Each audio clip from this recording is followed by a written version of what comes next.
कार्यक्रमाचे प्रमुख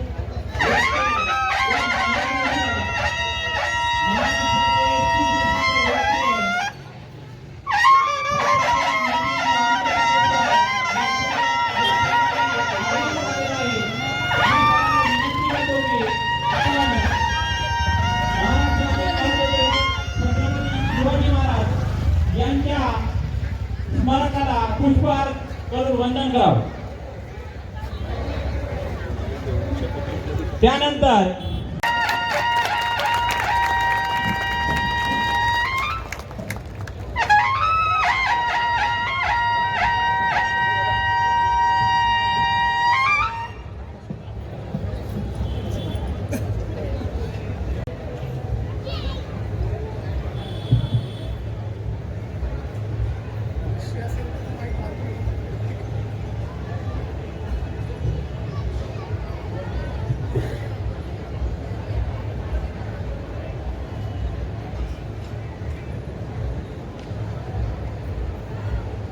इतिहास अनेकांच्या अभ्यासाचा विषय आहे. इतिहास अनेकांच्या व्यासंगाचा विषय आहे. जायचं असू द्या, घाटावरनं यावं, इथं घोड्यांचा मोठा व्यापार चालायचा, इथं घोडे बदलावे आणि मग पुढं कोकणात किंवा सुरतेला जावं. घोडे बदलण्याची प्रक्रिया जिथं घडली त्याला आपण बदलापूर असं म्हणू लागलो. खरं तर 102 वर्षापासून छत्रपती शिवाजी महाराजांच्या जयंतीची परंपरा इथं. छत्रपती शिवाजी महाराजांचं मंदिर इथं उभारलंय. शिवजयंती म्हणजे खरं तर तुमच्या माझ्यासाठी प्रेरणा उत्सव. 350 वर्षापूर्वी छत्रपती शिवाजी महाराजांनी स्वराज्य उभा केलं. पण या स्वराज्याचा वचननामा काय होता? हे महाराजांनी राज्य उभा तरी कशासाठी केलं? स्वतःला छत्रपती व्हायचं होतं म्हणून? स्वतःला राज्याभिषेक करून घ्यायचा होता म्हणून?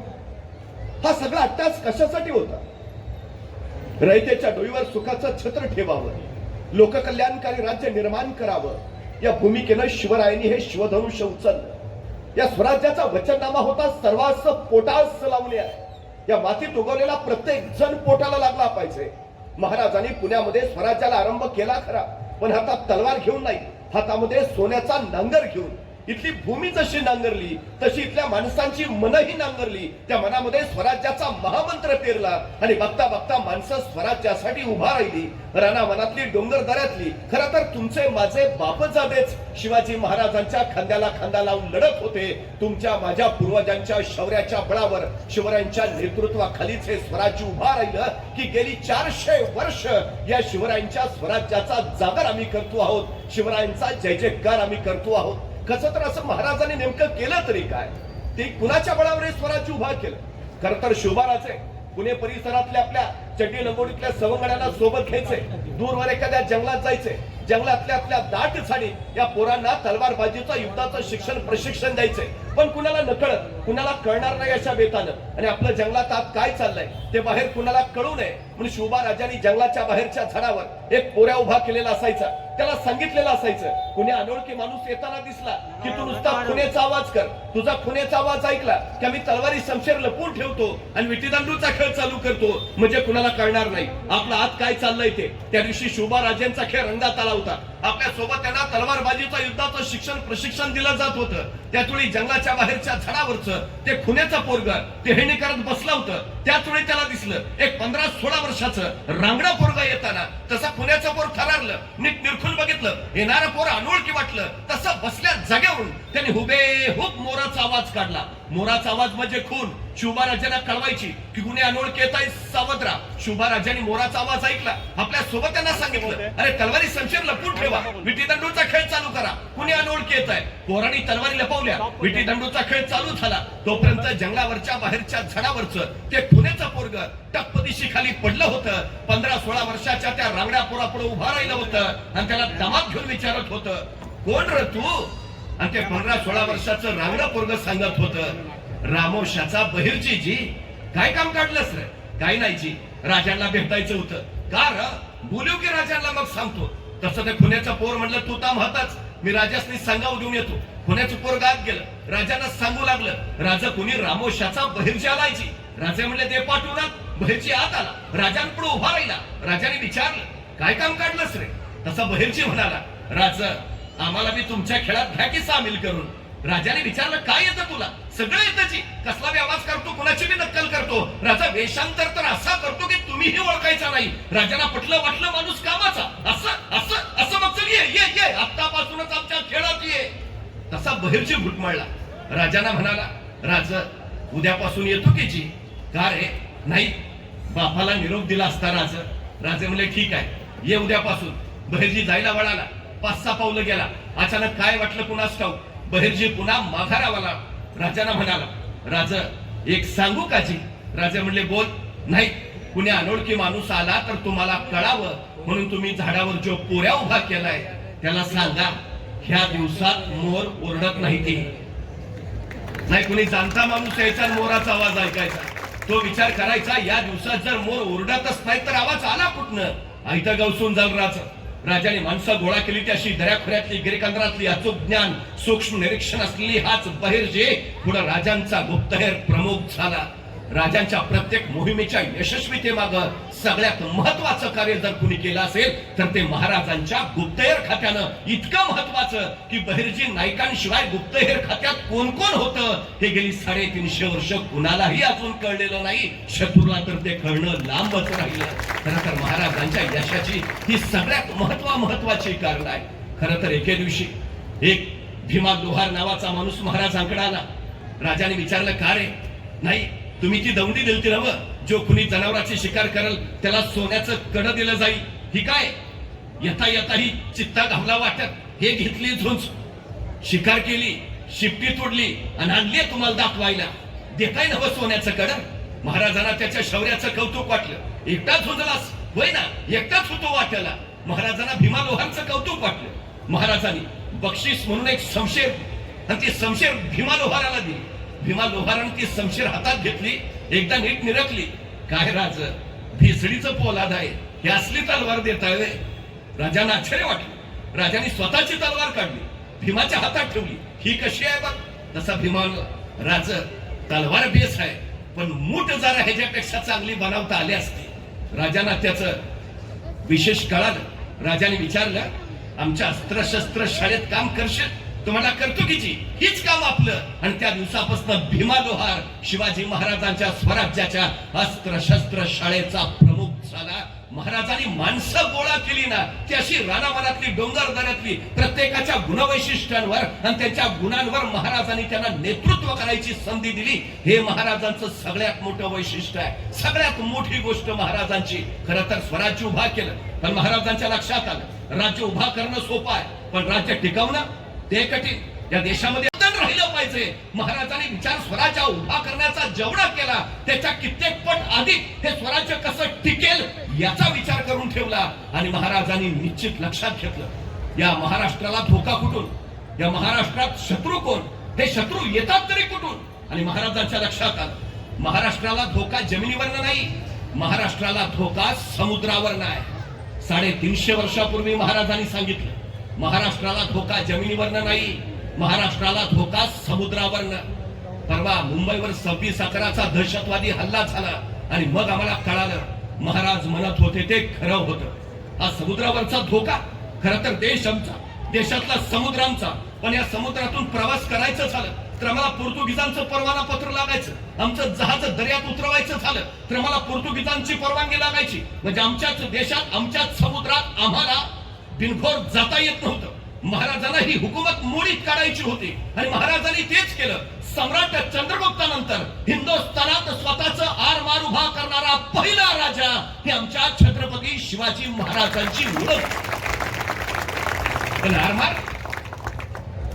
आरमार उभा करणार कोण? हे आरमार उभा करायला महाराजांनी 2 पोर्तुगीज बोलवले, लुई व्हेनेगस आणि फर्नांडो व्हेनेगस. हे बाप लेकाची जोडी महाराजांचा आरमार उभा करायला आली. खरी आठवडाभर राहिली असेल पण पोर्तुगीजांचा निरोप मिळाला. काय करता हा? शिवाजी महाराजांचा आरमार उभा करायला मदत. हे आरमार कुणासाठी? या दर्यावर फक्त आपली सत्ता आहे, पोर्तुगीजांची. तुम्ही शिवाजी महाराजांचा आरमार उभा करणार आणि हेच आरमार पोर्तुगीजांवर चालून येणार. तुम्ही आपल्याच पायावर धोंडा मारताय आणि रातोरात लुई व्हेनेगस आणि फर्नांडो व्हेनेगस पसार झाले. महाराजांपुढे प्रश्न पडला, आता आरमार कोण उभा आहे? कोण? आणि महाराजांच्या लक्षात आलं या मातीत उगवलेली माणसं आहेत आणि महाराज कोकणातनं फिरायला लागले. कोकणातले कोळी, आगरी, भंडारी आणि मुस्लिम लोक महाराजांनी सोबत घेतली आणि यांच्या बळावर शिवाजी महाराजांचा आरमार तयार झालं. एवढंच नव्हे तर याच लोकांनी महाराजांच्या आरमारासाठी जहाजं तयार केली. महाराजांची जहाजं दर्यात उतरू लागली. पण त्या जहाजात एखादी अवजड तोफ ठेवली तर तोफेच्या ओझ्यानं जहाज डचमळायचं, सबब नेम चुकायचा. तोफेचा गोळा पुढे सुटला, दाब मागा पडला की जहाज पाण्यात बुडायचं. एके दिवशी महाराजांनी हे सगळं बघितलं, काहीतरी केलं पाहिजे आणि महाराज विचार करून कल्याणच्या कारखान्यात आले. कल्याणला महाराजांनी जहाज बांधायची गोदी काढली होती. इथं कल्याणला त्या कारखान्यात आले, आपल्या कामगारांना गोळा केलं आणि महाराजांनी सांगितलं मी सांगतो तसं जहाज तयार करा. आणि महाराजांनी सांगितलं असं असं असं आणि तसं तसं जहाज तयार झालं. तत्कालीन काळात पाण्यावर अत्यंत जलद गतीनं पडणार, किती ओझं ठेवलं तरी पाण्यात न डचमळणार, तोफेचा गोळा पुढे सुटला, दाब मागा पडला तरी पाण्यात न बुडणार असं विलक्षण जहाज महाराजांनी निर्माण केलं. ज्या इंग्रजांकडनं जहाज विकत घ्यावी लागायची त्या इंग्रजांनी महाराजांना पत्र पाठवलं, तुम्ही तयार केलेलं जहाज आम्हाला विकत देता का. महाराजांनी त्या जहाजाचं नाव ठेवलं संगमिरी जहाज तथा संगमेश्वरी, मेड इन कल्याण. हे या मातीत उभा राहील. महाराजांनी इथं हे नवनिर्मिती, सृजनशीलता, उद्योगशीलता जोपासली. रत्नागिरी जिल्ह्यातल्या विजयदुर्गला आणखी एक जहाज बांधायचा कारखाना काढला. तोफा ओतायचे कारखाने इथं सुरू झाले. स्वराज्यासाठी लागणारा दारुगोळा स्वराज्यातच तयार होऊ लागला. महाराजांनी त्यांनी काय घेतलं, इंग्रज आज जहाज देत आहेत, पोर्तुगीज आज तोफा देत आहेत, डच आज दारुगोळा देत आहेत, पण उद्या हे सगळं यांनी देणं बंदच केलं तर.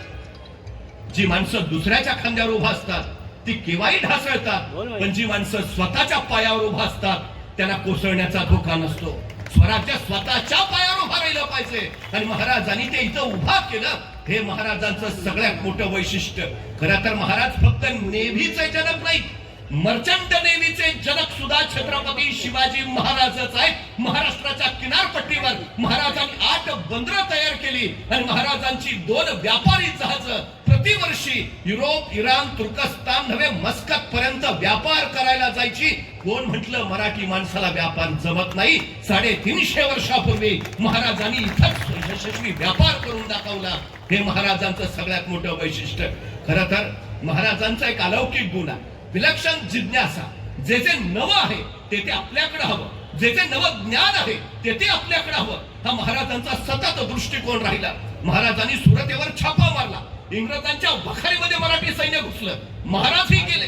आता त्या वखारीमध्ये काय शोधावं, सोनं नाणं पैसा अडका नाही. महाराजांची नजर फिरत होती ती वेगळ्याच कारणापोटी. हे इंग्रज हुशार, हे इंग्रज विज्ञानात पुढे गेलेले, हे इंग्रज शोध लावणारे.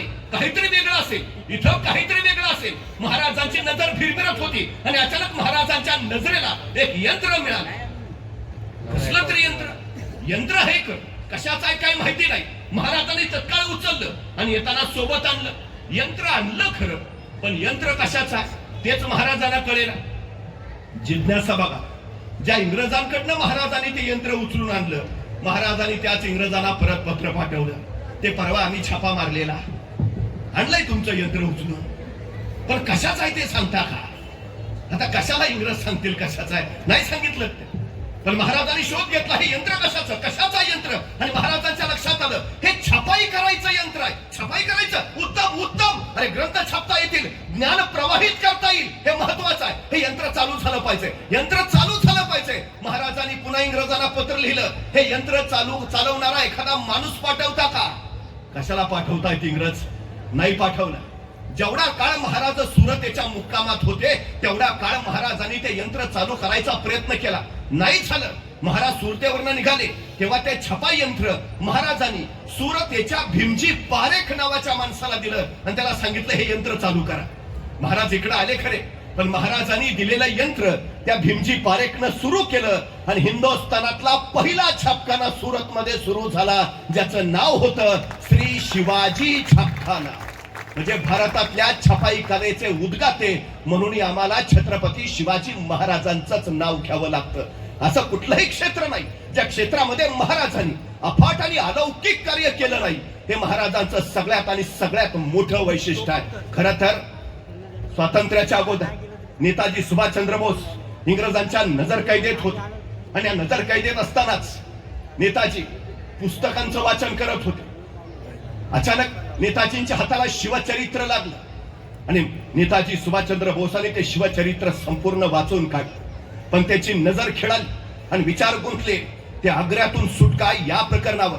जणू शिवचरित्रानं त्यांना आग्र्यातून जसे महाराज सुटले तसे आपणही इंग्रजांच्या नजर कैद्यातनं सुटू शकतो असा विश्वास दिला. आणि महाराजांसारखेच वेषांतर करून एके दिवशी नेताजी सुभाषचंद्र बोस इंग्रजांच्या नजर कैद्यातनं निसटले. नेताजी सुभाषचंद्र बोस सांगतात, या देशाला पुनर्स्वातंत्र्य द्यायची ताकद फक्त छत्रपती शिवाजी महाराजांच्या विचारात आहे.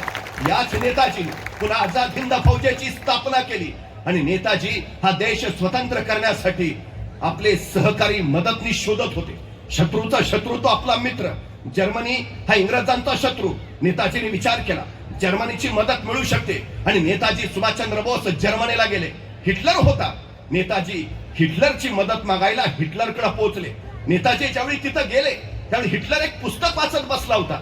नेताजी आल्याचं बघितलं, हातातलं पुस्तक बाजूला ठेवलं. हिटलरनी आगत स्वागत केलं, सारं झालं. आणि मग हिटलरनी नेताजीला विचारलं, बोला नेताजी, काय काम काढलं?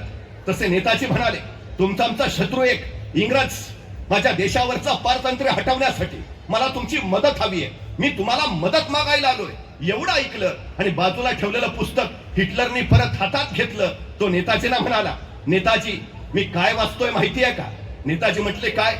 नेताजी मी गुरिल्ला युद्धतंत्राचं पुस्तक वाचतोय. नेताजी हे गुरिल्ला युद्धतंत्र म्हणजे तुमच्या शिवाजी महाराजांचा गनिमी कावा.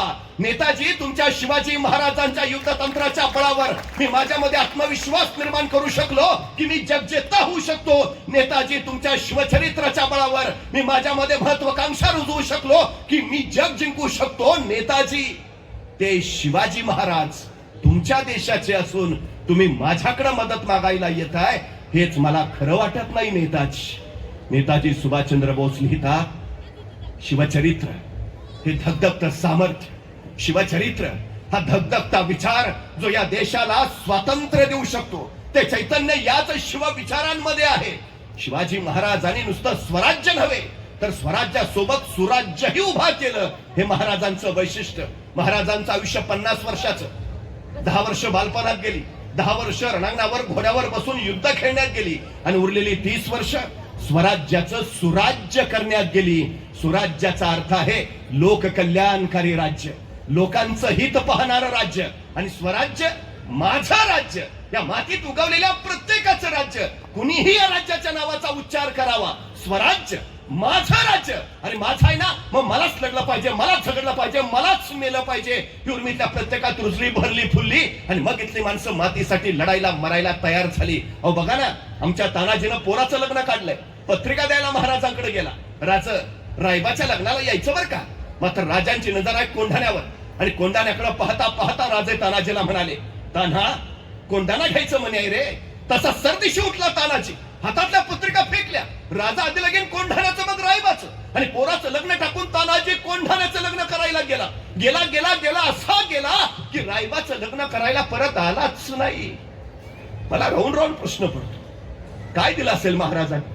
का महाराज म्हटले असतील तानाजीला, तान्हा तेवढा कोंढाणा घे, मग पंचायत समितीच्या तिकिटाचं तुझं बघतो. काय दिलंय काय? काही नाही. महाराजांनी स्पष्ट सांगितलं, मी म्हणतोय म्हणून नको येऊस, मी सांगतोय म्हणून नको लढूस. तुला जर वाटत असेल तुझ्या पोरीबाळींची अब्रू सुरक्षित राहावी तर ये. तुला जर वाटत असेल तुझ्या उद्याच्या पिढ्या सुखात नांदाव्यात तर ये. तुला जर वाटत असेल हे तुझं राज्य तुझंच राहावं तर ये. मी म्हणतोय म्हणून नाही. इथला प्रत्येक जण आला ना तो स्वतःच्या राज्यासाठी, स्वतःच्या उद्याच्या पिढ्यांच्या भविष्यासाठी. शिवाजी महाराजांना स्वराज्याची प्रेरणा मिळाली शहाजी राजा जिजाऊंकडनं. पण मिळालेली प्रेरणा ही महाराजांनी आपल्या प्रत्येक मावळ्याच्या उरामध्ये पेरली आणि प्रत्येकाचं हे कर्तव्य झालं, हो हे माझं राज्य आहे आणि ते मलाच उभा केलं पाहिजे. ॲबे करे नावाचा एक फ्रेंच प्रवासी चौलला उतरला. त्याला राजापूरच्या फ्रेंचांच्या वाखारीत जायचं होतं. पण चौलला शिवाजी महाराजांचं कार्यालय, महाराजांच्या कार्यालयाचा परवाना घेतल्याशिवाय त्याला राजापूरला येता येणार नव्हतं. तो ॲबे करे नावाचा फ्रेंच प्रवासी चौलच्या शिवाजी महाराजांच्या कार्यालयात पोहोचला आणि तिथं परवाना काढता काढता त्यांनी शिवाजी महाराजांच्या अधिकाऱ्याला विचारलं, तुमच्या शिवाजी महाराजांचं स्वप्न काय आहे? तुमच्या शिवाजी महाराजांची महत्वाकांक्षा काय आहे? तसा शिवाजी महाराजांचा अधिकारी म्हणाला, आमच्या राजांचं स्वप्न, आमच्या राजांची महत्वाकांक्षा सिंधू नदीपासून बंगालच्या उपसागरापर्यंत, अहद काश्मीर पासून तहद कन्याकुमारी पर्यंत आणि अहद तंजावर पासून तहद पेशावर पर्यंत अखंड स्वराज्य उभा करणं आणि या स्वराज्यावर भगवा डौलानं फडकावत ठेवणं ही माझ्या राजाची महत्वाकांक्षा आहे. ही महत्वाकांक्षा फक्त महाराजांची नव्हती, तर चौलच्या कार्यालयात काम करणाऱ्या सर्वसामान्य कर्मचाऱ्याची सुद्धा झाली होती. हे महाराजांचं सगळ्यात मोठं यश आहे. मला एका प्रश्नाचं उत्तर द्या. आपल्या घरातल्या विजेच्या बल्बला आपण कधी दगड मारतो का? आणि रस्त्यावरचं एक तरी ट्यूब आपण नीट ठेवतो का? असं का होतं? घरातला बल्ब माझा असतो, रस्त्यावरची ट्यूब माझी नसते. ज्या दिवशी रस्त्यावरची ट्यूब माझी होईल ना, त्या दिवशी हा देश महासत्ता होईल. शिवरायांनी ते केलं. हे सारं माझं आहे, हे मलाच वाढवलं पाहिजे, हे मलाच टिकवलं पाहिजे, हे हे हे घेतलं महाराजांनी. होतं काय महाराजांकडे? औरंगजेब कुणी साधा नाही बरं. आशिया खंडातलं सगळ्यात मोठं साम्राज्य म्हणजे औरंगजेबाच, आणि आशिया खंडातलं सगळ्यात छोटं राज्य म्हणजे माझ्या शिवरायांचं. औरंगजेबाच्या नुसत्या सरदारांची संख्या 14,500 आणि एका सरदाराच्या हाताखाली 50,000ची फौज म्हणजे 14,500 गुणिले 50,000 एवढं औरंगजेबाचं लष्करी सामर्थ्य. आणि माझ्या महाराजांचं सगळं सैन्य अवघ 50,000. औरंगजेबाचा एका वर्षाचा वार्षिक महसूल त्या काळात 2,900 कोटी रुपये आणि माझ्या स्वराज्याचा वार्षिक महसूल कसा बसा 1 कोटी रुपये. म्हणजे औरंगजेब मनभर आहे आणि स्वराज्य कणभर. तू औरंगजेब आयुष्याची 27 वर्ष घालवत बसला, त्या सह्याद्रीशी टकरा घेत राहिला. सह्याद्री त्याला स्वराज्य उद्ध्वस्त करायचा, शिवरायांचं स्वराज्य उद्ध्वस्त करायचं. अरे पण स्वराज्यच का? तिकडे इराणचा शाहबाज तसाच आहे, अफगाणिस्तान तसंच आहे, अरे विजापूरची आदिलशाही तशीच आहे, नगरची निजामशाही तशीच आहे, गोवळकोंड्याची कुतुबशाही तशीच आहे. ते घे ना. अरे इराण घे, अफगाणिस्तान घे, आदिलशाही घे, निजामशाही घे, कुतुबशाही घे, घे ना सगळं. स्वराज्यच का? स्वराज्यच का हवंय औरंगजेबाला? औरंगजेबाने याचं उत्तर त्याच्या मृत्यूपत्रात लिहिलंय. औरंगजेब लिहितो, इराणचं राज्य शहाबाजचं आहे, विजापूरचं राज्य आदिलशहाचं आहे, नगरचं राज्य निजामशहाचं आहे, गोवळकोंड्याचं राज्य कुतुबशहाचं आहे, पण महाराष्ट्रातलं स्वराज्य हे राजा, सुलतान, सम्राट वा बादशहाचं राज्य नाही, तर ते इथल्या रयतेचं राज्य आहे. आणि जिथं रयतेचं राज्य असतं तिथं माणसं मरायला आणि मारायला कधी मागं पुढं बघत नाहीत. आणि सगळ्यात मोठा धोका येतो हाय. हा स्वराज्याचा प्रयोग जर सगळीकडे पसरला तर दिल्लीचं तख्तही बचावणार नाही. इराण राहिलं मला अडचण नाही, आदिलशाही राहिली मला त्रास नाही, पण स्वराज्य राहिलं तर माझं तख्त धोक्यात येईल. हयात घालवली त्यांनी शिवाजी महाराजांचं स्वराज्य उद्ध्वस्त करायला, पण स्वराज्याचं सगळ्यात मोठं प्रेरक सत्य सांगितलं, हे रयतेचं राज्य आहे. आणि जिथं रयतेचं राज्य असतं तिथं माणसं मरायला आणि मारायला कधी मागं पुढं बघत नाहीत. खर तर 6 जून 1674 शिवरायांचा राज्याभिषेक झाला, पण राज्याभिषेकाच्या आधी सिंहासन तयार करायचं काम चालू होतं. त्यावेळी राजे मासाहेबांना म्हणाले, मासाहेब सिंहासनच तयार करायचं झालं तर एवढं मोठं सिंहासन तयार करा की आमच्या सगळ्या मावळ्यांना त्याच्यावर बसता आलं पाहिजे. एक शिवराय छत्रपती नाहीत होणार मासाहेब, या मातीत उगवलेला प्रत्येक जण छत्रपती असेल. नंतर शिवाजी महाराजांनी महाराष्ट्र हे पहिलं लोकशाही राष्ट्र म्हणून घोषित केलं. महाराजांनी फक्त राजकीय लोकशाही नव्हे तर सामाजिक लोकशाही सुद्धा निर्माण केली. हे महाराजांचं सगळ्यात मोठं वैशिष्ट्य. सगळ्या जाती धर्माचं हे राज्य आहे. 18 पगड जाती 12 बुलतेदारांना सोबत घेऊन उभारलेलं हे राज्य आहे. कष्टकऱ्यांचं, कामकऱ्यांचं, शेतकऱ्यांचं हे राज्य आहे. आणि सगळ्यात महत्वाचं, शिवाजी महाराजांच्या राज्याभिषेकाला हेनरी ऑक्झेंडन उपस्थित होते. त्यांनी राज्याभिषेकाचं वर्णन करून ठेवलंय. तो असं म्हणतो की शिवरायांच्या सुवर्णसिंहाच्या दोन्ही बाजूला सुवर्णांकित भाल्याच्या टोकावर सत्ता दर्शक आणि अधिकार दर्शक काही चिन्ह जडवलेली होती. सिंहासनाच्या एका स्वर्णांकित भाल्याच्या टोकावर एका समपातळीत लोंबणाऱ्या पारड्यांना एक स्वर्णांकित तराजू अडकवला होता. शिवाजी महाराजांच्या निपक्ष न्याय व्यवस्थेचं हे प्रतिबिंब होतं. खर तर शिवाजी महाराजांच्या नंतर 125 वर्षांनी न्यायशास्त्र नावाची संकल्पना आली आणि समपातळीत लोंबणारा तराजू हे निपक्ष न्यायाचं प्रतीक म्हणून नंतर अस्तित्वात आलं. पण 350 वर्षापूर्वी राज्याभिषेकाला शिवाजी महाराजांनी रयतेला ग्वाही दिली, हे राज्य निपक्ष न्यायाचं असेल. महाराजांनी सरन्यायाधीशाचीही नेमणूक केली. महाराजांची लोकशाही ही अशी सर्वसामान्य माणसाला न्याय देणारी, हक्क देणारी. खर तर महाराजांनी पहिली गोष्ट जाणली, इथला प्रत्येक जण पोटाला लावला पाहिजे. महाराष्ट्रात 450 किल्ले आहेत, पैकी 360 स्वराज्यात होते, पैकी 110 किल्ले महाराजांनी आपल्या 50 वर्षाच्या आयुष्यात बांधले. 50 वर्षात एक घर बांधून होत नाही आम्हाला. महाराजांनी 110 किल्ले बांधले. स्वराज्य बळकट करणं हा हेतू होताच, पण त्याही पेक्षा महत्वाचा हेतू होता या मातीत उगवलेल्या प्रत्येकाच्या हाताला काम मिळालं पाहिजे. सुतार, लोहार, चांभार, न्हावी, जोशी, गुरव, वाणी, मुलानी, साळी, माळी, धनगर, कोळी, आगरी, भंडारी प्रत्येकाला काम मिळालं पाहिजे. महाराजांनी काम दिलं. कामामुळं खिशात दाम आलं, दामामुळं पोट भरली आणि पोटांमुळं पाठीचे कणे ताट झाले. अभिमान आणि स्वाभिमान महाराजांनी असा निर्माण करून दिला. रिकाम्या पोटी माणसांचे कणे कधी ताट राहत नाहीत.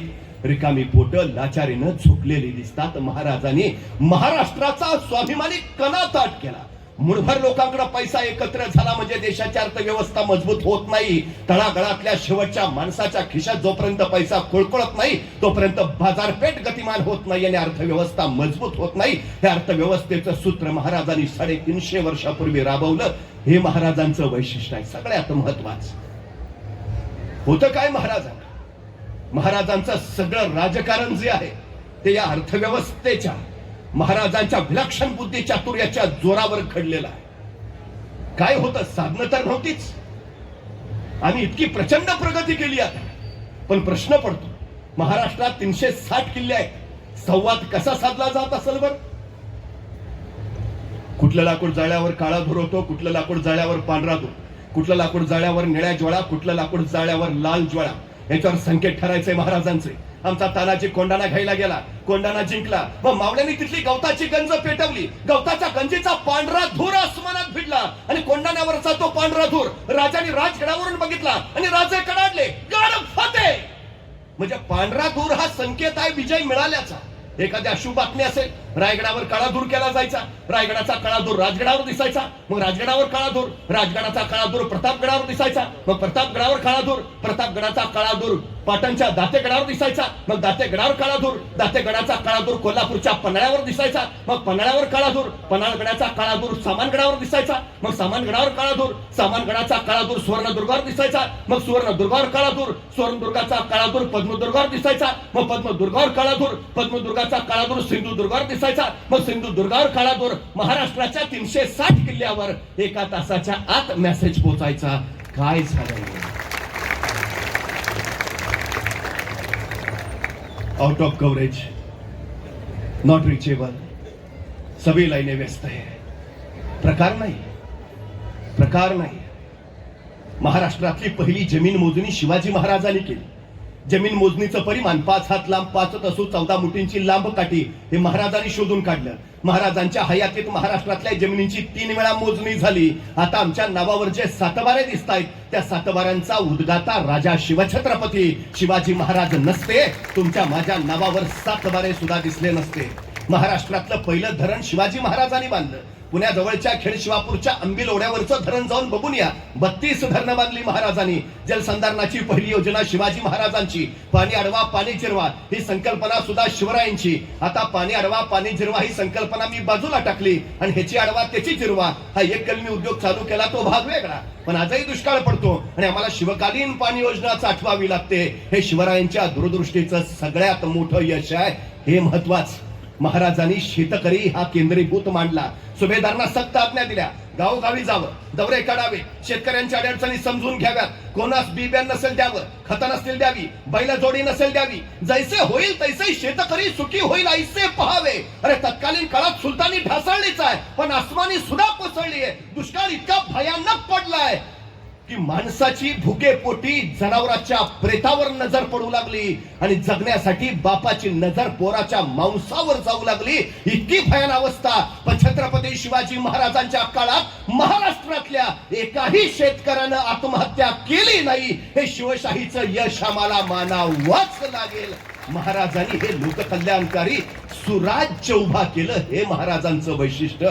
पूर्वी हे आदिलशाही निजामशाही रयतेला नाडायचे, छळायचे, प्रचंड त्रास द्यायचे, सारा गोळा करायचे.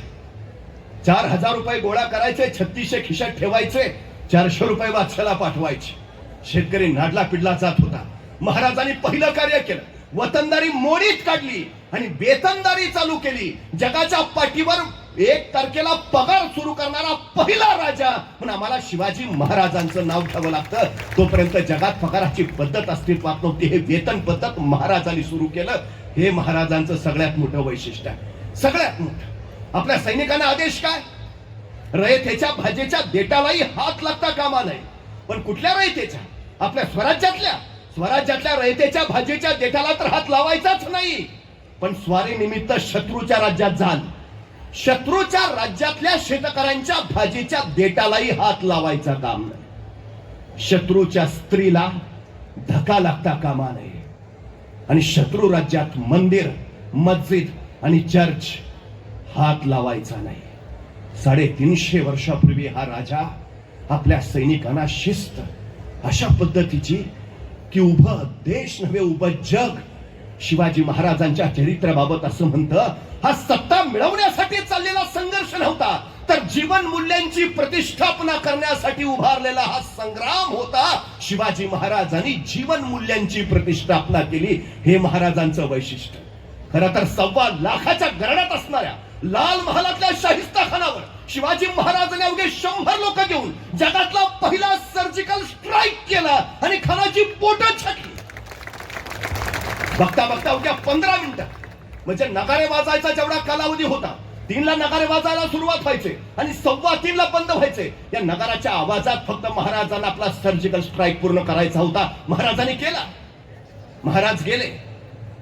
काही वेळानं लाल महालातला गोंधळ थांबला आणि लाल महालातला गोंधळ संपल्यानंतर शाहिस्ता खानाची एक बहीण शाहिस्ता खानाकडे धावत धावत आली. भाईजान, भाईजान, मेरी बेटी गायब है, मेरी बेटी गायब है भाईजान. त्यावेळी शाहिस्ता खान तिला म्हणाला, जर शिवरायांच्या माणसाने तुझी पोरगी पळवली असेल तर बेफिक्र रहा. शिवाजी राजा पोटच्या लेकीसारखीच तिची काळजी घे. कोण बोलतय? शाहिस्ता खान, ज्याची 3 बोटं छाटलीत महाराजांनी, तो सांगतोय काळजी करू नकोस. एकतर शिवाजी महाराजांची माणसं स्त्रीला हात लावतच नाहीत, पण तरी तुला वाटत असेल महाराजांच्या माणसाने तुझी पोरगी पळवली तर बेफिक्र रहा.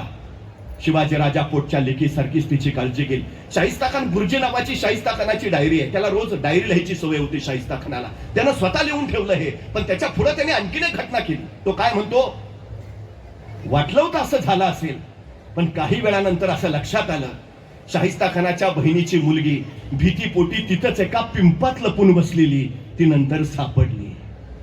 पण शाहिस्ता खानाचे जे उद्गार आहेत ते महाराजांच्या चारित्र्याचं दर्शक आहेत. शत्रूच्या उरात सुद्धा महाराजांचं चारित्र्य कसं होतं याचं हे उत्तम उदाहरण आहे. ही जीवन मूल्यांची प्रतिष्ठापना आहे जी 350 वर्षापूर्वी महाराजांनी इथं करून ठेवली. सगळ्यात महत्वाची, रवींद्रनाथ टागोर एका ठिकाणी असं म्हणतात की हा देश विविध जाती पातींनी बनलेला, नाना पंथ आणि नाना धर्माचा, ह्या विविध लोकांना एकत्र आणणं हेच मोठं दिव्य. त्या एकत्र आणलेल्या लोकांमध्ये एकत्व निर्माण केलं हे पुन्हा दिव्य. आणि एकत्व निर्माण झालेल्या लोकांमध्ये राष्ट्रीयत्व निर्माण करणं हे तर अशक्य, जे स्वप्नातही शक्य होणार नाही, ते छत्रपती शिवाजी महाराजांनी इथं शक्य करून दाखवलं. हे शिवाजी महाराजांचं अलौकिक आणि अद्भुत कार्य आहे. महाराजांनी राष्ट्रीयत्व दिलं. अखंड हिंदुस्थानची जी संकल्पना आहे ना, त्याचे प्रेरक छत्रपती शिवाजी महाराज. ही प्रेरणा या देशातल्या अनेक भागात विखुरली. ती छत्रसाल बुंदेल्यापर्यंत गेली आणि या छत्रसाल बुंदेल्यानं महाराजांकडनं प्रेरणा घेऊन त्याचा प्रांत स्वतंत्र केला. ही महाराजांची प्रेरणा आहे. हे महाराजांचं वैशिष्ट्य आहे. पण खरं तर सगळ्याच लढाया तलवारीनं लढायच्या नसतात. बऱ्याच लढाया ह्या बुद्धीनंच जिंकता येतात हे महाराजांनी वारंवार सिद्ध करून दाखवलं. आपल्याकडे सैन्य नाही, आपल्याकडे संपत्ती नाही, या मोगलांसारखं बलाढ्य फौजफाटा नाही, पण तरीही महाराज जिंकत राहिले. मला प्रश्न पडतो, कधी कधी एखादा तरुण येतो, अरे काय झालं असं, आमची परिस्थिती नव्हती हो. तू गप. मला भयान राग येतो असल्या माणसांचा. आमची परिस्थिती नव्हती हो. परिस्थिती माणसाला घडवती नाही, परिस्थिती माणसाला बिघडवती नाही. माणूसच परिस्थिती घडवतो आणि माणूसच परिस्थिती बिघडवतो. ही सगळ्यात मोठी वस्तुस्थिती आहे. काही नसताना महाराजांनी 1 कोट होणांचं राज्य उभा केलं. शून्यातनं विश्व उभा करणारा राजा, असं महाराजांचं मी जे वर्णन करतो ना, ते एवढ्यासाठी अत्यंत प्रतिकूल परिस्थितीला अनुकूल कसं करून घ्यावं हे छत्रपती शिवाजी महाराजांकडनं शिकावं. 6 जून महाराजांचा रायगडावर राज्याभिषेक झाला. पण हा महाराजांचा राज्याभिषेक होऊ नये म्हणून औरंगजेबानं प्रचंड प्रयत्न केले. त्याचा एक दूध भाऊ होता, तो श्रीगोंद्याच्या शेजारी भीमेच्या काठावर बहादूरगड नावाचा एक किल्ला आहे, त्या बहादूरगडावर होता आणि त्याचं नाव होतं खान जहान बहादूर खान कोकलताश शहबाज जंग. कसं जोरदार नाव आहे, खान जहान बहादूर खान कोकलताश शहबाज जंग. आता काय काय लोक विचारतात त्याची बायको कसं नाव घेत असेल. आता आपल्याला काय करायचंय, पण नाव जोरात आहे, खान जहान बहादूर खान कोकलताश शहबाज जंग. आपली पण पूर्वी नावं जोरातच होती, तानाजी, बाजी, येसाजी, कोंडाजी, खडतोजी. म्हणजे कुणी आपलं नाव घ्यावं त्याला जी म्हणावंच लागायचं. आम्ही आमच्या हाताने नावं बदलली, दुसऱ्याची हांजी हांजी करायची सवय लागली. महाराजांनी स्वाभिमान पेरला होता आमच्या उरात, जो नावापासूनच सुरू होत होता. पण याचं नाव जोरा, खान जहान बहादूर खान कोकलताश शहबाज जंग. औरंगजेबानं राज्याभिषेक उद्ध्वस्त करायची जबाबदारी याच्यावर सोपवलेली, पण तरी राज्याभिषेक झाला आणि औरंगजेब भयान संतापला. त्याने खरमरीत पत्र लिहिलं या बहादूर खानाला, अरे तू करतो काय, राज्याभिषेक झाला. या बहादूर खानानं लगेच औरंगजेबाला कळवलं, हुजूर मी उत्तरेकडनं प्रचंड प्रयत्न केले, पण बहुतेक त्या खुदाचीच इच्छा होती शिवाजी छत्रपती व्हावे. काय अलौकिक उत्तर आहे. हा बहादूर खान सांगतोय, अरे बहुतेक परमेश्वराचीच इच्छा होती की शिवराय छत्रपती व्हावे, आम्ही तरी काय करणार. पण या बहादूर खानाला माहिती आहे, हा औरंगजेब गप्प नाही बसणार. महाराजांचा राज्याभिषेक त्याला सोसवणार नाही, तो सगळा राग आपल्यावर काढणार, त्याला माहिती आहे. पण या बहादूर खानाला औरंगजेबाचं दुःख नाही माहिती आहे. त्याला माहिती आहे टेबला खालून दिलं की टेबलावरनं काम होतं. औरंगजेबाचा राग कसा घालवायचा हे त्याला चांगलं माहिती आहे. त्यांनी लगेच औरंगजेबाला पत्र लिहिलं, हुजूर आता जे झालं ते झालं, पण इथं बहादूरगडावर मी 1 कोटी नगद गोळा करून ठेवलेत आणि 200 दक्षिणी घोडी, बस एवढा पावसाळा संपू द्या. हे 1 कोटी रुपये आणि 200 घोडी मी लगेच आग्र्याला पाठवून देतो. औरंगजेबानं वाचलं, 1 कोटी नगद, भले पट्टे, शाबास शाबास, दे दे दे, लवकर लवकर लवकर पाठवून दे. आणि इथनं पुढे जरा नीट राहा. गेला ना राग औरंगजेबाचा. पण बहादूरगडावर 1 कोटी नगद आहेत ही बातमी जेवढ्या वेगात आग्र्याला औरंगजेबाला कळाली, त्याच्या दुप्पट वेगात ती रायगडावर असणाऱ्या महाराजांना समजली की बहादूरगडावर 1 कोटी नगद आहेत. महाराज म्हटले, बरं झालं, नाहीतर राज्याभिषेकाला खर्च झालाच होता. आणि मग महाराजांनी बोलावलं आपले सरसेनापती हंबीरराव मोहिते. हंबीरराव येते झाले. जी महाराज, हंबीरराव बहादूरगडावर 1 कोटी नगद आहेत आणतो.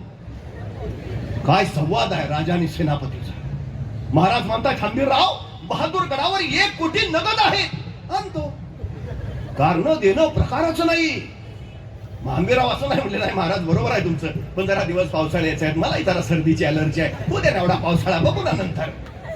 अजिबात नाही. वैशिष्ट्य ही आहे, जबाबदारी टाळणारा माणूस शोधून सापडत नाही स्वराज्यात. हे सगळ्यात म्हणजे प्रत्येक जण जबाबदारी पाळणार. पन्हाळ्यावर आहेत महाराज. 6 महिन्यापूर्वी स्वराज्यात आलेल्या शिवाकाशीला महाराजांनी विचारलं, हुबहू दिसतो महाराजांसारखा, हे शिवा आमचं रूप घेतोस? होय रे, मरायला तयार होतोस? शिवा म्हणला, होतो.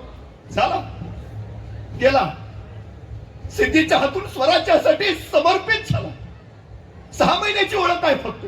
1 डिसेंबर 1659 महाराजांनी पन्हाळा घेतला. त्याच्यानंतर या पन्हाळ्याच्या पायथ्याची काही तरणी बाण पोरं स्वराज्यात दाखल झाली, त्यातला हा एक महाराजांसारखा दिसणार. आणि तेवढ्यात काही दिवसात सिद्धी जवळचा वेडा. आणि अवघ्या काही दिवसात महाराज या नव्यानं स्वराज्यात आलेल्या शिवाला म्हणतायत, जातोस? अरे शिवा, मारायला तयार होतोस? गेला. त्याच वेळी महाराज बाजी बांधल देशमुख आणि बाजीप्रभू देशपांडे नाही पन्हाळ्याच्या पश्चिमेच्या बाजूनं रात्रीच्या किरण पाऊस आणि काळोखात निघाले. 21 तासाचा प्रवास केला आणि मसाईच्या पठारावर पोहोचले आणि लक्षात आलं सिद्धीची फौज पोटला गौरा, कोणत्याही क्षणी आक्रमण होऊ शकतं. त्यावेळी बाजीप्रभू महाराजांना म्हणाले, महाराज आपण निमे लोक घेऊन पुढे निघा, आम्ही निमे लोक येथे झुंजितो, आम्ही साहेब कार्य मरितो, आमच्या मुला लेकरांसाठी महाराज साहेब समर्थ. काय सांगताय बाजी? राजे म्हणले, नाही बाजी, सगळे सोबत लढू, सगळे सोबत जाऊ. नाही राज, लाख मेलं तरी चालतील, पण लाखाचा पोशिंदा वाचला पाहिजे. राजा निघा. पण बाजी सांगताय, आम्ही झुंजितो, साहेब कार्य आम्ही मरितो, आमच्या मुला लेकरांसाठी महाराज साहेब. काय शिवकाळ ही जगण्याची स्पर्धा नाही, शिवकाळ ही मरण्यासाठी चाललेली स्पर्धा आहे. महाराज एखादी मोहीम काढायची आणि यसाजी म्हणायचा, राज खेळावा आपला, आपण जाणार राज. तसा तानाजी म्हणायचा, यसाजी आम्ही आहे नवं, ते काही नाही, खेळावा आपला, आपण जाणार राज. तसा बाजी म्हणायचा, ताना कॉपस नंबर लावून बसलोय का, सर माग ही मोहीम आपली आहे, आपण जाणार, आपण लढणार, आपण मरणार. जगाच्या पाठीवरचा पहिला काळ आहे, इथं माणसं जगण्यासाठी नाही मरण्यासाठी स्पर्धा करतात. बाजी प्रभूंनी ते सांगितलं, आम्ही मरितो, आम्ही मरितो. राजे पुढे निघाले आणि घोडखिंडीच्या तोंडावर सिद्धी जवानच्या फौजेशी बाजी लढत राहिले. जाऊन सांगा त्या यमाला, जोपर्यंत राजा विशाळ गडावर पोहोचल्याचे तोफांचे आवाज माझ्या कानावर पडत नाही, तोपर्यंत हा बाजी प्राण सोडणार नाही. राजे पोहोचल्याचे आवाज झाले आणि बाजीने अखेरचा श्वास घेतला. स्वराज्यासाठी समर्पित होणारी ही कडकडीत माणसं आहे. काय अनेक राजांनी गिरिदुर्ग उभारले, अनेक राजांनी जलदुर्ग बांधले, पण माझ्या राजानं नरदुर्ग तयार केले. हे माझ्या राजाचं वैशिष्ट्य आहे. कुणी घ्यावं, तानाजी, बाजी, येसाजी, कोंडाजी, कडतोजी, प्रत्येकाचं आयुष्य सांगेल कसं जगावं आणि कसं मरावं. नॅशनल कॅरेक्टर्स तयार केली महाराजांनी, राष्ट्रीय चारित्र्य घडवलंय. कडकडीत निष्ठेची माणसं घडवणार शिवराय हे चालतं बोलतं विश्वविद्यापीठ ठरलंय. खर तर पण या लोकांना विश्वास किती आहे? बाजी शेवटचं वाक्य बोलले, आमच्या मुला लेकरांसाठी आमचे महाराज साहेब समर्थ.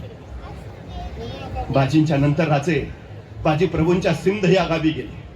बाजी प्रभू आणि फुलाजी प्रभू यांना एकूण 8 मुलं. महाराजांनी त्यांच्या कुटुंबियांचं सांत्वन केलं आणि बाजी प्रभूंच्या घरातल्या या 8ही मुलांना स्वराज्याच्या सेवेत दाखल करून घेतलं. अनुकंपा तत्वावर नोकरी ही संकल्पना शिवाजी महाराजांची. बर ठीक आहे, ज्या सैनिकांची मुलं योग्य वयाची असतील त्यांना सेवेत घेता येईल, पण ज्यांची मुलं लहान आहेत त्यांचं काय?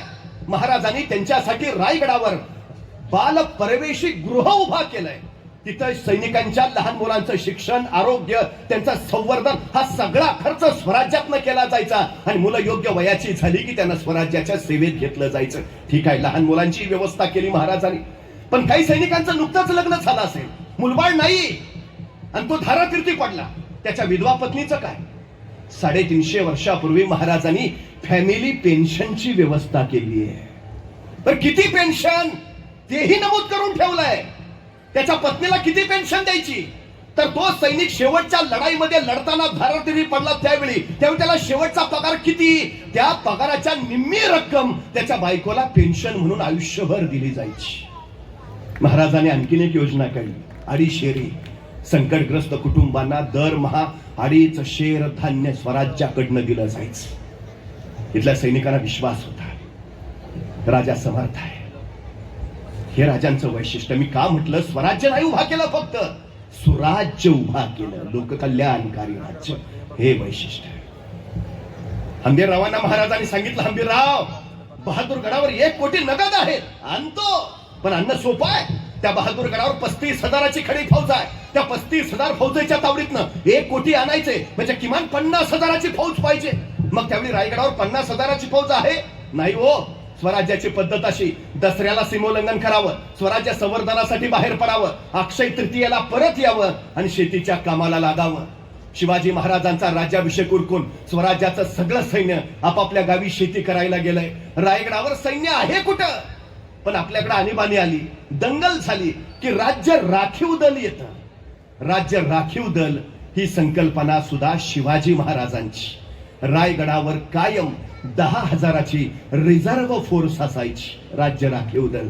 हंबीररावांनी काय केलं? त्या 10,000 रिझर्व्ह फोर्स मधले 1,000 रायगडाच्या रक्षणासाठी ठेवले, उरलेले 9,000 आपल्या सोबत घेतले. घेतलेल्या 9,000चे त्यांनी 2 भाग केले. एक भाग केला 2,000चा, दुसरा भाग केला 7,000चा. 2,000चा भाग हंबीररावांनी स्वतः सोबत घेतला आणि हंबीरराव रायगडावरनं निघाले. ते थेट पुण्यात आले आणि पुण्यातून पुणे सोलापूर हायवेनं सांडस पाटस करत श्रीगोंद्याच्या म्हणजे बहादूरगडाच्या अलीकडं कुरकुंब नावाचं गाव आहे, त्या कुरकुंबला जाऊन हंबीरराव 2,000 फौजनीशी थांबले. कुरकुंबहून बहादूरगड एका झेपेचा. हंबीरराव कुरकुंबला, पण त्यांच्या हाताखालचा सरदार उरलेली 7,000ची फौज घेऊन रायगडावरनं पुण्यात आला आणि तो पुण्यातनं रांजणगाव शिरूर मार्गे अहमदनगरला पोहोचला आणि नगरला पोहोचल्यावर तो तिकडून श्रीगोंद्याकडं म्हणजे बहादूरगडाच्या दिशेनं निघाला. ही 7,000 फौज नगरवरनं जशी श्रीगोंद्याच्या म्हणजे बहादूरगडाच्या दिशेनं निघाली, त्याने अवघा कल्लोळकरला सुरुवात केली. हर हर महादेव, जय भवानी, ढोल तसे बडवायला सुरुवात केली. नगारे गरजू लागले, अवघा अवघा कल्लोळ उठला आणि हाच कल्लोळ बहादूरगडाच्या कानावर गेला. एक हेर धावत धावत बहादूर खानाजवळ पोहोचला. हुजूर, क्या हुआ? ते आले. कोण? मराठे हुजूर. मराठे? दिवसा? ते तर रात्री येतात. दिवसा कसे आले? आणि खरं आहे बरं, महाराजांच्या सगळ्या लढाया रात्रीच्या आणि त्यातल्या त्यात निम्म्याच्या वर लढाया अमावस्येच्या रात्रीच्या. दिवस शुभ आहे का? मुहूर्त काढलाय का? प्रकार नाही. कारण शत्रूचं सैन्य बलाढ्य, महाराजांचा अत्यंत कमी. मग मोजक्या सैन्यानिशी छापा टाकायचा तर किर्र काळोखाचाच फायदा घ्यायचा. महाराजांनी अमावस्येच्या रात्री तेच साधलंय. त्यामुळे मोगल सरदारांना माहिती आहे हे मराठे दिवसा कधी येत नाहीत, हे रात्रीच येतात. पण दिवसा आलेत म्हणल्यावर तोही सावध झाला. तोपर्यंत हर हर महादेवच्या किलकाऱ्या त्याच्या कानावर पडल्या आणि खात्री पडली, आले आले आले. पण ज्या ते दिवसा आलेत भयानक आले असणार. त्यांना माहिती आहे आपली 35,000ची फौज येत आहे, तरी हे दिवसा आलेत म्हणजे किमान 50,000 लोक तरी असणार. बहादूर खानानं काय केलं? बहादूरगडावरची आपली 35,000 फौज बाहेर काढली. वॉचमन गेटमनच ठेवले तिथं आणि 35,000 फौज घेऊन निघाला मराठ्यांच्या दिशेनं. इकडून मराठे हर हर महादेव करत निघाले, जय भवानी. मराठ्यांचा जोश अफाट आहे. बघता बघता दोन्ही फौज आमने सामने आल्या. कडाडला बहादूर खान, आक्रमण, ताकद, धिंदिन, यलगार. दोन्ही फौजा नजदीक आल्या, तलवारी उचलल्या गेल्या. कडाडला बहादूर खान, आक्रमण, उसळले मराठे हर हर महादेव. तलवारी उचलल्या गेल्या आणि वार होणार. अचानक मराठ्याने रिव्हर्स गिअर टाकला, भागो. त्या बहादूर खानाला काय कळेल? मराठे पुढं मोगल मागं, मराठे पुढं मोगल मागं. 2 मैल झाले, 3 मैल झाले, 4 मैल झाले. मराठे पुढंच, मराठे मागं वळूनच बघेनात. मग 7-8 मैल गेल्यावर बहादूर खान म्हणला, रुक जाओ रुक जाओ रुक जाओ. गए, भाग गए हो. मला वाटलं 50,000 तरी असतील, हे 7,000 आहेत. आपली 35,000 फौज बघूनच पळून गेले. आता नाही यायचे परत, चलो वापस. त्याने घेतला युटर्न, निघाला बहादूरगडाच्या दिशेनं. बहादूर खान आपल्या फौजेनिशी 7-8 मैलच गेला असेल तेवढ्या त्याचा मागचा हेर ओरडला, हुजूर, मराठे परत आले. त्या बहादूर खानाला सुचायचं, अरे काय पद्धत आहे का राव? असे असते का लढाई? वैतागला बहादूर खान, पण पर्याय नव्हता. आता मराठी येतात म्हणजे त्याला गेलंच पाहिजे. वळवलं सगळं सैन्य, निघाला परत मराठ्यांच्या दिशेनं. आता मराठे तावात तावात हर हर महादेव. आता घुसायचं आणि कापायचं. बहादूर खानाने सांगितलं, जो होगा देखा जाएगा, सीधे सीधे आक्रमण करो. यलगार, ताकद, धिंदिन, हर हर महादेव करत मराठे सामने आले. बघता बघता तलवारी उचलल्या गेल्या आणि वार होणार. मराठ्यांनी परत रिव्हर्स गिअर टाकला, भागो. झालं, मराठे पुढं मोगल मागं, मराठे पुढं मोगल मागं. 5 मैल झाले, 10 मैल झाले, मराठे पुढंच. मग बहादूर खान म्हणला, रुक जाओ रुक जाओ. ते उगा हुलकावणी जायला आलते, आता नाही यायचे परत, चलो वापस. वळला, निघाला बहादूरगडाच्या दिशेनं. 10-12 मैलच गेला असेल तेवढ्या त्याचा हेर परत ओरडला, हुजूर, मराठे परत आले. आता मात्र बहादूर खानाला सुचेना, अरे काय प्रकार काय चाललाय? का लपाछपी चालली आहे करावं? सैतान हे मराठे कुठूनही गायब होतात, कुठेही उगवतात. पोटात काही नसलं तरी पाठीचे कणे दाट ठेवतात. मरतात पण भगवा तसाच फडकावत ठेवतात. ध्यान रखो, सैतान है. आता काय व्हायचं ते होऊ दे. त्यांनी किती हुलकावण्या देऊ दे, जातील तिथपर्यंत ताणायचं. आता जातील तिथपर्यंत ताणायचं बास. नाहीतर हे दिवसभर खेळवत बसतील. बहादूर खानाने निर्णय घेतला, आता जातील तिथपर्यंत. तोपर्यंत मराठे जवळच आले. बहादूर खान बघता बघता त्यांच्या अंगावर गेला. परत यलगार तख्ता भिंदेन, हर हर महादेव. तलवार उचलल्या गेल्या आणि वार होणार. मराठ्यांनी परत रिव्हर्स गिअर टाकला. भागो. पण आता बहादूर खानाचं ठरलंय, आता सोडायचं नाही. आता जातील तिथपर्यंत ताणायचं. मराठे पुढं मोगल मागं, मराठे पुढं मोगल मागं. 5 मैल झाले, 10 मैल झाले, 15 मैल झाले. शिरूर आलं, मराठे पुढंच आणि बहादूर खान मागच. बघता बघता मराठे रांजणगावला पोहोचले. बहादूर खान मागच. मग बहादूर खानाचा एक सरदार म्हणला, हुजूर गए हो, वापस लौट. तू गप, तू गप. काय व्हायचं ते होऊ दे, पण आता जातील तिथपर्यंत ताणायचं बास. बहादूर खान ऐकायच्या मनस्थितीत नव्हता. बघता बघता मराठे रांजणगाववरनं पुढे निसटले, पुण्यात पोहोचले. बहादूर खान मागच. पण मराठे जसे पुण्यात पोहोचले, काही मराठे कात्रच्या घाटात, काही मराठे सासवडच्या घाटात आणि काही मराठे सिंहगडच्या घाटात. बहादूर खान पुण्यात आला खरा, पण त्याला मराठे कुठे दिसेच ना.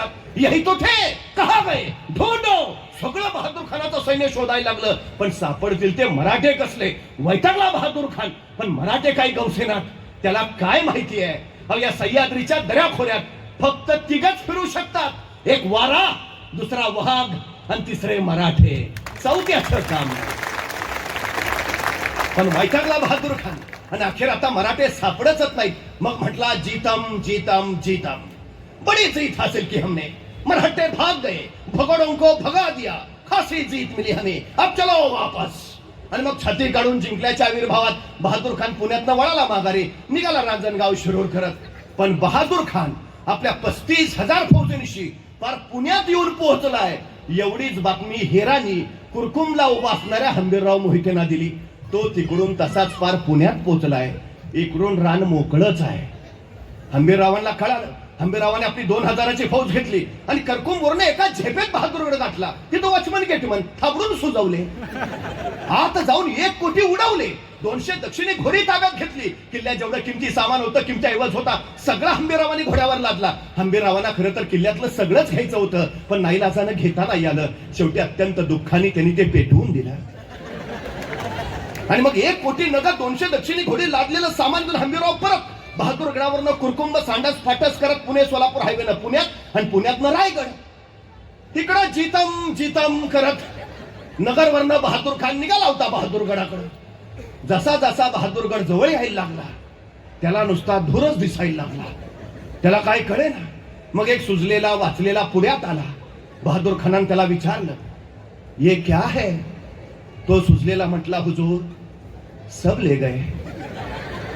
कौन? मराठे हुजूर. मराठे? तो हम किनके पीछे थे? मराठों के हुजूर. तो इधर कौन आया था? मराठे हुजूर. ऐसा कैसे हो सकता है? ऐसा हुआ हुजूर. आणि मग बहादूर खानाला कळालं, असं फसवलोय. म्हणजे 7,000 मराठ्यांनी आपल्याला इकडून इकडं पळवत नेलं आणि 2,000 मराठ्यांनी तोपर्यंत तिकडं काम तमाम केलं. या खुदा कैसे है ये मराठे. छत्रपती शिवाजी महाराजांचा हा गनिमी कावा. अमेरिकेत नव्हे, बोस्टन युनिव्हर्सिटीत नव्हे, तर जगातली 123 राष्ट्र ज्या शिवाजी महाराजांच्या गुरिला युद्ध तंत्राचा अभ्यास करतायत, ते हे गुरिला युद्ध तंत्र. मला सांगा, बहादूर खानाचं सैन्य किती? 35,000. महाराजांचं किती? 9,000. महाराज असं म्हणले का, त्यांचे 35,000 आहेत, आपले 9,000 आहेत, डिपॉझिट पण राहणार नाही, कशाला अर्ज भरायचा, नकोच, त्यापेक्षा माघारच घेऊ, कशाला उद्योग. नाही, आपण किती आहोत हे महत्वाचं नाही, आपण कोण आहोत हे फार महत्वाचं आहे. माझा एक सैनिक लाखाला भारी आहे, हे जे महाराज सांगायचे ना, ते एवढ्यासाठी. बर मला सांगा, या सगळ्या लढाई प्रत्यक्ष लढाई झाली का? बर महाराजांची काय हानी झाली का? बरं काय नुकसान झालंय का? फायदा 1 कोटी. महाराजांना 1 कोटी मिळाले, आता पार्टी नाही हो. परिणामांची पर्वा न करता केलेली कृती तुम्हाला अपयशाकडे नेते, तर परिणामांची पर्वा करून केलेली कृती तुम्हाला यशस्वी बनवते. महाराजांनी फक्त 1 कोटी मिळवण्या इतपत नियोजन केलं नव्हतं. 1 कोटी मिळवल्यानंतर काय घडेल याचाही विचार करून ठेवला होता. त्यांना माहिती आहे 1 कोटी पळवल्यावर बहादूर खान गप्प नाही बसणार. तो नगरचं सैन्य गोळा करेल, नाशिकचं सैन्य गोळा करेल, औरंगाबादचं सैन्य गोळा करेल, त्याचं स्वतःचं 35,000 असं लाखभर फौज गोळा करेल आणि रायगडावर हल्ला चढवेल. रायगडावर आपले फक्त 10,000 लाखाची फौज घेऊन जर बहादूर खान आला तर रायगड रक्षा वाकायचे. मग आपलं सैन्य परत येईपर्यंत, आपलं सैन्य परत कधी येणार? पावसाळा संपल्यावर. पावसाळा कधी संपणार? 4 महिन्यानंतर. म्हणजे 4 महिने बहादूर खानाचं आक्रमण थोपवायला हवं. 4 महिने थोपवायलाच हवं. सुरू झालं महाराजांचं राजकारण. मग महाराजांनी आपले वकील काझी हैदर, सचिव आहेत महाराजांचे, फारसी भाषेचे विद्वान पंडित, या काझी हैदरना महाराजांनी बहादूर खानाकडे पाठवलं. काझी हैदर बहादूर खानाकडे पोहोचले, पण महाराजांचा वकिलाला म्हटल्यावर बहादूर खान भेटच घेना. नको बाबा, ती फसवतात फार. नियम असतो की भेटावं राजदूताला. बहादूर खानानं नाईलाजानं भेट घेतली. हा क्या है? तसे काझी हैदर म्हणाले, हुजूर, आपल्यावर कोसळलेल्या दुःखाची आम्हास तीव्र जाणीव आहे. हे असे दिवसाढवळ्या 1 कोटी जाणं साधी बात नव्हे. आपल्या अंतकरणाला किती वेदना झाल्या असतील आम्ही समजू शकतो. पण हुजूर, आमच्याकडून चुकून झालं होय. हे इट्स अन ऍक्सिडेंट, अपघात होता हा.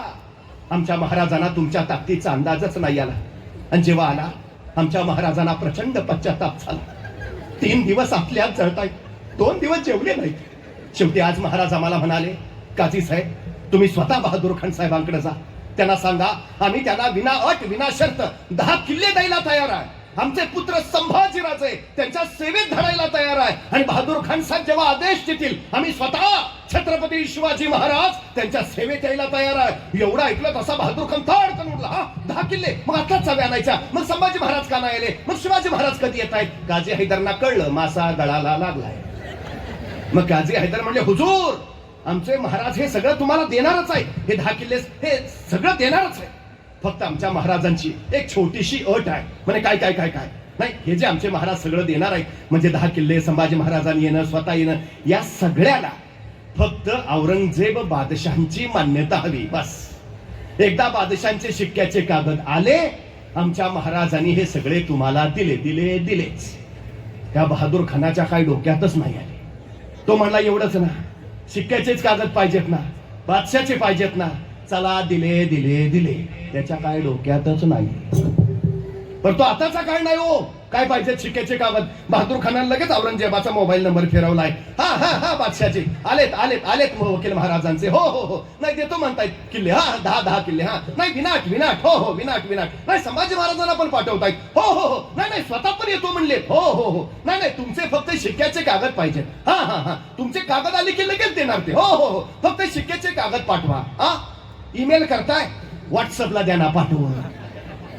नाही हो एवढा वेगवान काळ. काय हवंय? शिक्क्याचे कागद. मग सांडणी स्वार तो निरोप घेऊन महाराष्ट्रातनं आग्र्याला जाणार. जायला लागणार 2 महिने. औरंगजेबाचे शिक्क्याचे कागद घेणार आणि आग्र्यातून परत महाराष्ट्रात येणार. यायला लागणार 2 महिने. झाले किती? 4 महिने. आक्रमण किती काळ थोपवायचं आहे?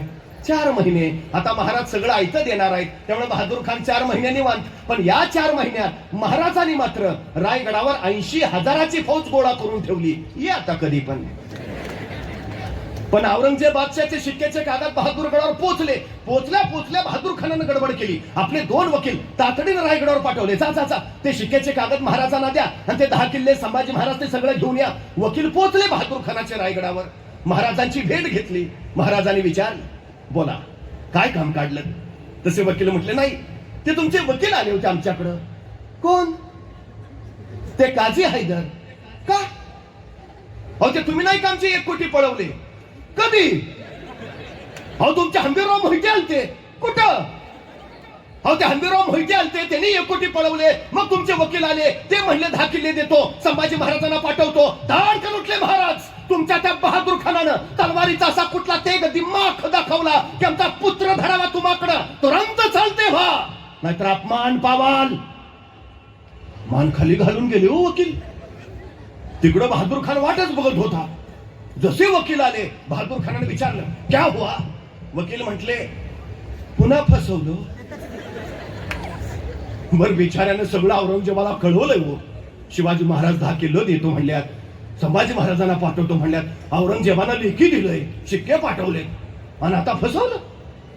काय कळवायचं आता औरंगजेबाला?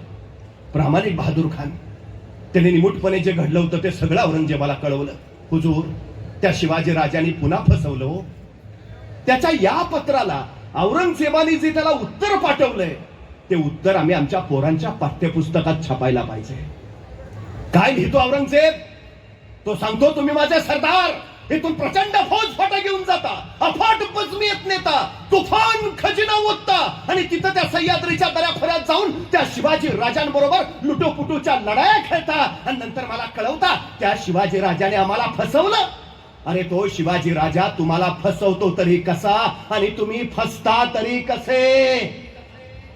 औरंगजेबाच्या याही पत्राला बहादूर खानानं उत्तर पाठवलं. म्हणला, हुजूर, तुम्ही मला विचारलं ते शिवाजी राजे आम्हाला कसे फसवतात आणि आम्ही कसे फसतो. हुजूर, ते शिवाजी राजे आग्र्यात सुद्धा आले होते. तुम्हाला कसं फसवलं? आम्हालाही तसंच फसवलं. आता काय करतो औरंगजेब? जोपर्यंत शिवाजी महाराज हयात होते, औरंगजेब चुकून महाराष्ट्रात आला नाही. चुकून. भीती होती. सरदारांचा पराभव झाल्यावर किमान त्याच्यावर रागावता तरी येत आहे, पण शिवरायांनी आपलाच पराभव केला तर रागवाव कुणावर? चुकून आला नाही. मी जाणीवपूर्वक विधान करतो. छत्रपती शिवाजी महाराज हे 17व्या शतकातले आंतरराष्ट्रीय कीर्तीचे सेनापती आहेत. आंतरराष्ट्रीय, जगात तुलना नाही. का? कारण आपल्या 50 वर्षाच्या कालखंडामध्ये महाराजांच्या समोर जेवढे शत्रू आलेत, जेवढे, त्यातले फक्त 2च भारतीय आहेत. बाकी सगळे परदेशातले आहेत.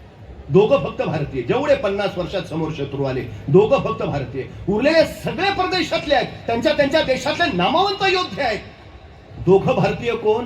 एक मिर्झा राजा जयसिंग आणि 2 अफजल खान. इथला आहे, या मातीतला आहे.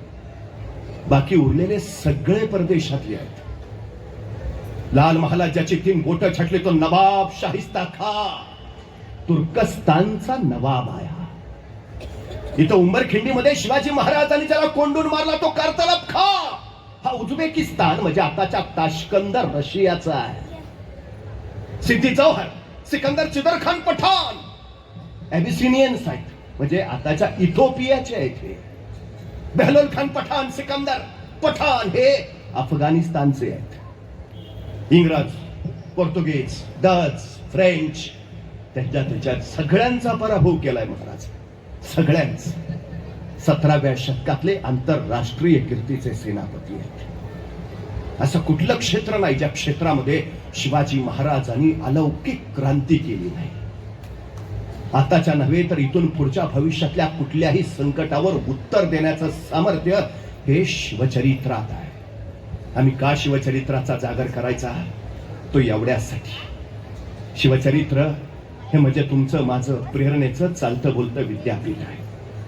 आम्ही जेवढे वाचत राहू, जेवढे ऐकत राहू, जेवढे अनुभवत राहू, तितके आम्ही घडत राहू, हा सगळ्यात मोठा विश्वास आहे.